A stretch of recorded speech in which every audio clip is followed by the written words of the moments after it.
প্রতিদিন আমাদের বাড়ি থেকে যে সবজি, ফলের খোসা, গোবর কিংবা অন্যান্য জৈব বর্জ্য ফেলে দেওয়া হয়, সেগুলো দিয়েই খুব ভালো উপকারী একটি জৈব সার তৈরি করা সম্ভব। আজ দেখাবো আমাদের গ্রামের মানুষ বহু বছর ধরে কিভাবে একদম সহজ উপায়ে বাড়ির পাশেই জৈব সার তৈরি করে আসছেন। প্রকৃতির নিয়মেই ধীরে ধীরে তৈরি হয়ে যায় দারুণ মানের জৈব সার। জৈব সার শুধু গাছকেই পুষ্টি দেয় এমনটা নয়, এটি মাটির গঠন উন্নত করতে, উপকারী অণুজীবের কার্যক্রম বাড়াতে এবং মাটির আর্দ্রতা ধরে রাখতে সাহায্য করে। জৈব সার ব্যবহারের ফলে দীর্ঘমেয়াদে জমির উর্বরতা বজায় রাখতে এটি গুরুত্বপূর্ণ ভূমিকা রাখতে পারে।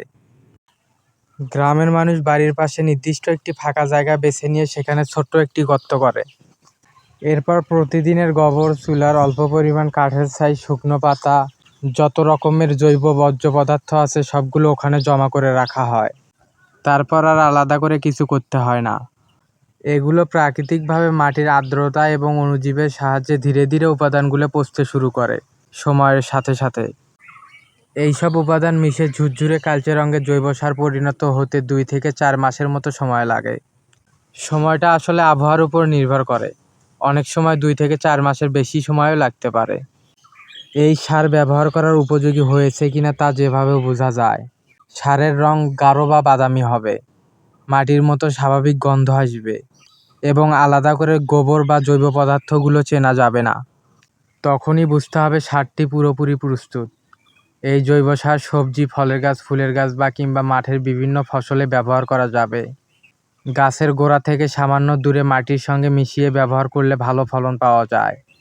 তবে যে কোনো সারের মতো এটিও পরিমিত ব্যবহার করাই সবথেকে ভালো।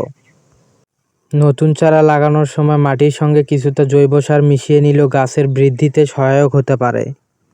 আজকের ভিডিওটি যদি আপনার ভালো লেগে থাকে তাহলে একটি লাইক দিতে ভুলবেন না। আপনার এলাকায় যদি জৈব সার তৈরির পদ্ধতি যদি ভিন্ন হয়ে থাকে তাহলে অবশ্যই কমেন্টে জানাবেন।